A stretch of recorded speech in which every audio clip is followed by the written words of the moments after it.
Hi my dear student, आपका स्वागत है आपके अपने ऑनलाइन प्लेटफॉर्म शिक्षा मंच पर।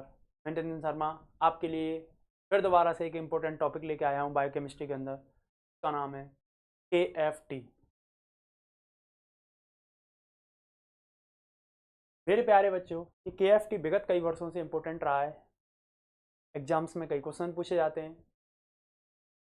तो जानते हैं आज इस KFT के बारे में, कैसे क्या इम्पोर्टेंट है इसके बारे में पढ़ते हैं आज।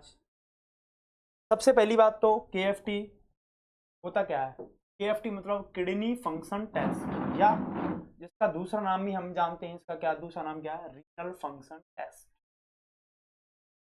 इस KFT को पढ़ने से पहले हमको किडनी के फंक्शन के बारे में आना चाहिए। KFT किसके लिए पढ़ रहे हैं हम? किडनी के लिए पढ़ रहे हैं। किडनी क्या वर्क कर रही है, अगर वो हमें पता होगा तो हम अच्छे से जान पाएंगे कि उसके लिए हमें कौन कौन से टेस्ट लगाने। किडनी डिफरेंट डिफरेंट इलेक्ट्रोलाइट्स का बैलेंस मेंटेन करती है, जिसके बारे में अगर हमको पता होगा तो हम अच्छे से डायग्नोस कर पाएंगे कि पेशेंट को जो होने वाले डिसऑर्डर हैं वो रिनल डिसऑर्डर तो नहीं। सबसे पहले हम जानते हैं कि किडनी का क्या क्या फंक्शन होता है। सबसे पहला फंक्शन होता है किडनी का maintain acid base balance. Kidney क्या करती है? एसिड बेस बैलेंस मेंटेन करने का काम करती है, क्योंकि हमारी बॉडी के अंदर एक स्पेशल टाइप का बफर सॉल्यूशन का काम करता है एक इलेक्ट्रोलाइट जिसका नाम बाइकार्बोनेट। ये बाइकार्बोनेट आयन क्या करता है? बफर सॉल्यूशन की तरह वर्क करता है। अगर बाइकार्बोनेट की वैल्यू डाउन हो जाएगी बॉडी के अंदर तो रिलेटिवली H+ आयन बढ़ जाते हैं, जिससे क्या होगा, एसिडोसिस की कंडीशन प्रोड्यूस हो जाती है। और वहीं अगर इसकी वैल्यू बढ़ गई तो एल्कलोसिस की कंडीशन आ सकती है। इसलिए ये बाइकार्बोनेट आयन क्या करता है? बैलेंस करके रखता है एसिड और बेस को, दोनों को। इसके लिए अपन को जो बाइकार्बोनेट है इसके प्रॉपर अमाउंट में क्या होना चाहिए? एब्जॉर्ब होना चाहिए। जो काम कौन करता है? किडनी करती है। दोनों काम को, एसिड और बेस को जो मेंटेन करेगी वो किडनी करेगी कि कब बाइकार्बोनेट आयन को एब्जॉर्ब करना है, कब इसको बॉडी से बाहर डिस्कार्ड करना है। पहला काम। दूसरा काम क्या करती है? Regulate BP, blood pressure. Blood pressure को भी मेंटेन करने का काम कौन करती है? किडनी करती है। कैसे करती है? रास सिस्टम को एक्टिवेट कर, रास सिस्टम, रीनल एंजियोटेंसिन एल्डोस्टेरोन, करेंगे इसके बारे में भी चर्चा। इसको एक्टिवेट करके जो हमारी किडनी है वो क्या करेगी? रेगुलेट करेगी बीपी को। जब बीपी हाई होता है तो रास सिस्टम एक्टिवेट होगा, एल्डोस्टेरोन सीक्रेशन होगा। जैसे सोडियम और वाटर है, सोडियम एक्सक्रीशन बढ़ जाएगा। जैसे सोडियम के साथ रिलेटिवली कौन होता है? वाटर। वाटर का रिएक्ट, वाटर भी सीक्रेट होने लग जाएगा थ्रू ट्यूब्यूल्स। जब मोर वाटर बाहर निकल जाएगा तो बीपी डाउन हो जाएगा। वहीं अगर बीपी लो होगा तो उस कंडीशन में फिर रास सिस्टम एक्टिवेट होगा, एंटी डायूरेटिक हार्मोन का लेवल रिलीज होगा, जिससे क्या होगा? सोडियम वाटर रिटेंशन, एब्जॉर्प्शन बढ़ जाएगा, बीपी नॉर्मल। वहीं तीसरा काम क्या करती है? Maintain water and electrolyte balance. हमारी बॉडी के अंदर अलग अलग टाइप के इलेक्ट्रोलाइट पाए जाते हैं, सोडियम, पोटेशियम, सभी को भी मेंटेन करने का काम कौन करेगा? किडनी ही करेगी। वहीं पे क्या करेगा? Excretion of waste product. जो भी वेस्ट प्रोडक्ट बना है हमारी बॉडी के अंदर, जैसे यूरिया, क्रेटिनिन, इनका भी एक्सक्रीशन करने का काम, क्योंकि ये दोनों क्या टॉक्सिक रेडिकल है, पर ये टॉक्सिसिटी बढ़ाने का काम करेंगे, जिससे हमारे सेलुलर टिश्यू डैमेज हो सकते हैं, उनको भी एक्सक्रीट आउट करने का काम कौन करेगा? ये अपनी किडनी करेगी। वहीं पर एक इंपॉर्टेंट, जो विटामिन डी है उसका भी सिंथेसिस कौन करता है? किडनी करती है। किडनी ही फंक्शन करके विटामिन डी को एक्टिव फॉर्म में लेके आती है। एक प्रोसेस है, इसके बारे में हम बाद में डिस्कस करेंगे। वहीं पे synthesis of erythropoietin, erythropoietin hormone का सीक्रेशन भी कौन करता है? किडनी करती है। जो किसके लिए आवश्यक होता है? जो इंपॉर्टेंट है इरिथ्रोपोइटिन इरिथ्रोसाइट फॉर्मेशन के लिए। इरिथ्रोसाइट फॉर्मेशन के लिए, इरिथ्रोसाइट क्या होती है? अपनी आरबीसी सेल, आरबीसी सेल के फॉर्मेशन के लिए एक हार्मोन की जरूरत होगी जिसका नाम है इरिथ्रोपोइटिन। इस इरिथ्रोपोइटिन का रिलीज भी कौन करेगा? किडनी ही करेगी। नेक्स्ट आगे चर्चा करते हैं। ये तो हमने पढ़ लिया फंक्शन, कि हमें पता चल गया कि किडनी के क्या क्या फंक्शन होते हैं। अब देखते हैं हम इस किडनी के यूरिन फॉर्मेशन प्रोसेस को, कि यूरिन का फॉर्मेशन कैसे होता है। एक इंपॉर्टेंट टॉपिक और ये है, जिसके बाद फिर हम KFT पे आ जाएंगे। यूरिन फॉर्मेशन कैसे होता है आपको सभी पता है। एफ्रिएंट आर्टियोल ब्लड लेके आती है, एफ्रिएंट आर्टियोल से ब्लड जाता है। जो एफ्रिएंट आर्टियोल ब्लड लेके आती है वो किस में लेके आती है? ग्लोमेरुलस में लेके आती है। ग्लोमेरुलस के अंदर ब्लड का क्या प्रोसेस होता है, ग्लोमेरुलस फिल्ट्रेशन होता है। आपका जो यूरिन फॉर्मेशन है वो 3 प्रोसेस के थ्रू होता है। सबसे पहले ग्लोमेरुलस फिल्ट्रेशन होगा, फिल्टर होने के बाद जो सारा मटेरियल है जो छन गया है, जो फिल्टर हो गया है, जो फ्लूइड, वो कहाँ पे आएगा, पीसीटी के अंदर, फिर आएगा हेनेले लूप के अंदर, हेनेले लूप के अंदर फिर उसके बाद आता है डीसीटी के अंदर, और डीसीटी के बाद किसके अंदर आएगा, कलेक्टिंग डक्ट के अंदर आएगा, कलेक्टिंग डक्ट के अंदर आएगा। अब क्या होता है प्रोसेस, सबसे पहले तो ग्लोमेरुलस फिल्ट्रेशन हो गया, उसके बाद क्या होगा, ट्यूबुलर रीअब्जॉर्प्शन होगा। कहीं कोई मटेरियल जो भी एसेंशियल है हमारी बॉडी के लिए उसका क्या होगा, रीअब्जॉर्प्शन होना स्टार्ट होगा।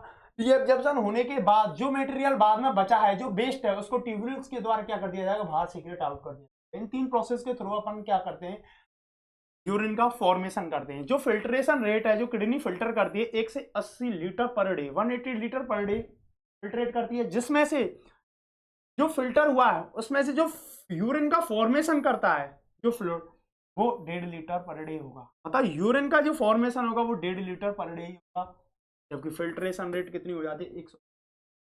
जीएफआर कितना होता है अपना, लगभग कितना होता है 125 ml पर मिनट। 1 मिनट में इतना क्या करता है, किडनी फिल्टर करता है। तो एक दिन के अंदर कितना फिल्टर करेगा, 180। रीअब्जॉर्प्शन के बाद बाहर एक्सक्रीट आउट कितना होता है, 1.5 लीटर पर डे, जिसको क्या कहते हैं हम यूरिन, हमारी बॉडी के द्वारा बाहर एक्सक्रीट आउट कर दिया। वहीं पर तीसरी बात करें हमने 2 प्रोसेस पढ़ लिए अपने, एक तो हमने किडनी फंक्शन, कौन कौन से फंक्शन थे सारे पढ़ लिए। दूसरा हमने क्या पढ़ लिया, उसके स्ट्रक्चर के बारे में पढ़ लिया कि भाई हमारा जो यूरिन का फॉर्मेशन वो 3 प्रोसेस के थ्रू हो रहा था। अब हम नेक्स्ट जो बात करना चाहें हम केएफटी के बारे में। भाई केएफटी करते क्यों है, क्या कारण रहा हमने जिसकी वजह से क्या किया, केएफटी की। सबसे पहले तो हम कोई भी डिजीज हुई है उसका पता लगाना है तो क्या करेंगे, हम केएफटी करेंगे। केएफटी करने के लिए अपन क्या करते हैं, कुछ पैरामीटर्स यूज करते हैं, सीरम पैरामीटर, जैसे यूरिया कर लिया, सीरम यूरिया कराते हैं ना, वहीं सीरम क्रिएटिनिन कर लिया, वहीं सोडियम और पोटेशियम इलेक्ट्रोलाइट्स की जांच से हमें पता चल गया कि कोई डिजीज कंडीशन है या नहीं। वहीं पर हम यूरिन एनालिसिस टेस्ट परफॉर्म करते हैं किडनी डिजीज का पता लगाने के लिए, जिसके अंदर फिजिकल प्रॉपर्टीज और केमिकल टेस्ट आते हैं। फिजिकल प्रॉपर्टीज के अंदर हम सारी प्रोसेस देखते हैं उसकी, कि उसका ऑर्डर क्या है, उसका कलर क्या है, उसका अपीयरेंस क्या है, और उसके अंदर कौन कौन से इलेक्ट्रोलाइट प्रेजेंट हैं। वहीं पे केमिकल टेस्ट के अंदर अपन क्या परफॉर्म करते हैं, केमिकल टेस्ट के अंदर हम अलग अलग टाइप से देखते हैं, कहीं उसके अंदर कार्बोहाइड्रेट तो नहीं है, कहीं शुगर तो नहीं है, कहीं बिलिरुबिन का लेवल तो नहीं बढ़ गया। वो सारी चीजें किसके अंदर आएंगी, केमिकल टेस्ट के अंदर आएंगी।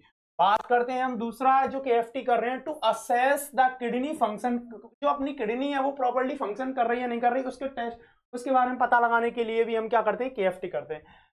इसके 3 प्रोसेस होते हैं। सबसे पहला होता है ग्लोमेरुलस फंक्शन, दूसरा होता है ग्लोमेरुलस परमेबिलिटी, और तीसरा होता है ट्यूबुलर फंक्शन। जो ग्लोमेरुलस फंक्शन है उसके अंदर हम एक टेस्ट परफॉर्म करेंगे, क्लीयरेंस टेस्ट। ग्लोमेरुलस परमेबिलिटी का पता लगाने के लिए हम यूरिया प्रोटीन टेस्ट करेंगे, वहीं ट्यूबुलर फंक्शन का पता लगाने के लिए हम कंसंट्रेशन टेस्ट और डाइल्यूशन टेस्ट करेंगे। ये तीनों टेस्ट हम इसके अंदर परफॉर्म करेंगे। अब हम 1 बाय 1 करके सारे टेस्ट के बारे में पढ़ते चलेंगे। सबसे पहला जो टेस्ट आया, हमने टेस्ट फॉर ग्लोमेरुलस फिल्ट्रेशन के लिए जो लगाया अपन ने, क्लीयरेंस टेस्ट लगाया। क्लीयरेंस टेस्ट के अंदर हम क्या करेंगे, कोई ना कोई पैरामीटर या कोई ना कोई हम एक सब्सटेंस यूज करेंगे, जो क्या होगा हमारे ब्लड में जाएगा, प्लाज्मा में जाएगा, और उसके ब्लड और प्लाज्मा के थ्रू किडनी के पास पहुंचेगा, और किडनी से क्या होगा, वो फिल्टर होकर बाहर निकल आएगा।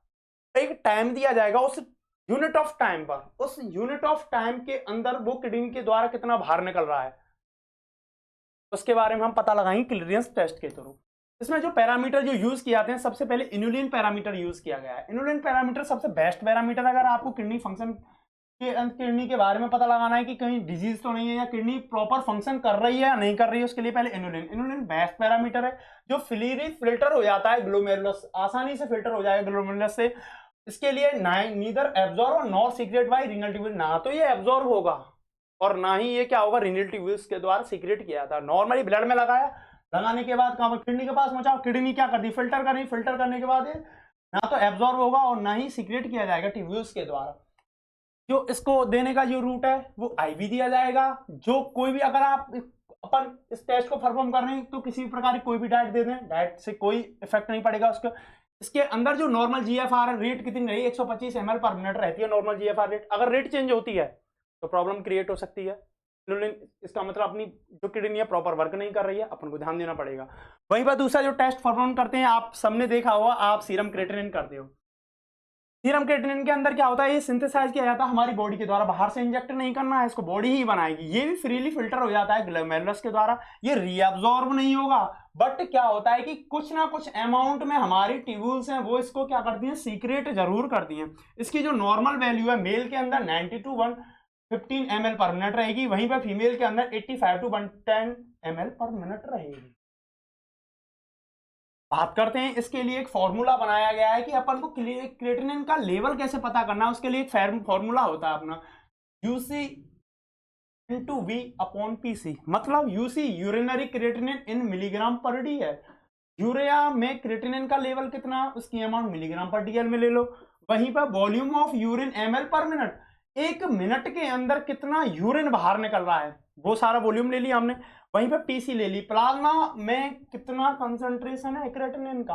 उन तीनों वैल्यूज को रखने के बाद क्या निकाल सकते हो आप, क्रिएटिनिन का लेवल निकाल सकते हो। अगर क्रिएटिनिन का लेवल मोर देन 90% मिल रहा है तो किडनी नॉर्मल वर्क कर रही है, वहीं 60 to 90% मिलता है तो किडनी माइल्ड रीनल इंपेयरमेंट, मतलब कहीं ना कहीं कोई गड़बड़ आ रही है किडनी के अंदर। वहीं पर तीसरी बात करना चाहूँ मैं, अगर लेवल 30 to 60% मिलता है तो मॉडरेट रीनल इंपेयरमेंट हो गया, वहीं पर लेस देन 30% है तो सीवियर रीनल इंपेयरमेंट, और वहीं पर 15% से कम है तो and stage of renal failure, मतलब किडनी काम करना छोड़ चुकी है, रीनल फेलियर वाली कंडीशन डेवलप हो चुकी है।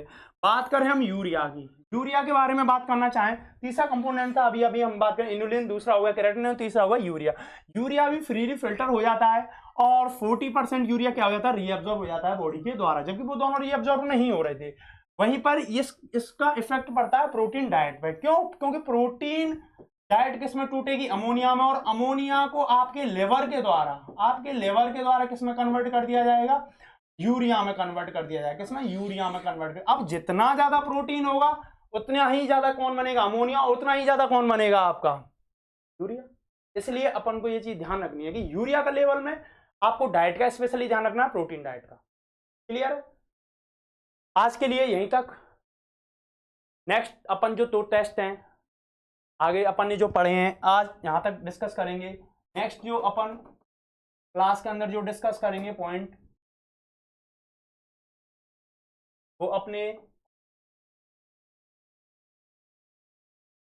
फिर आज हमने पढ़ लिया ग्लोमेरुलस फंक्शन के बारे में, कल पढ़ेंगे हम ग्लोमेरुलस परमेबिलिटी, ट्यूबुलर फंक्शंस और रिमेनिंग स्पार सीरम पैरामीटर्स और यूरिन एनालिसिस के बारे में। आज की क्लास यहीं तक। Thank you. Please my channel को सब्सक्राइब करें, लाइक करें एंड शेयर करें। Thank you.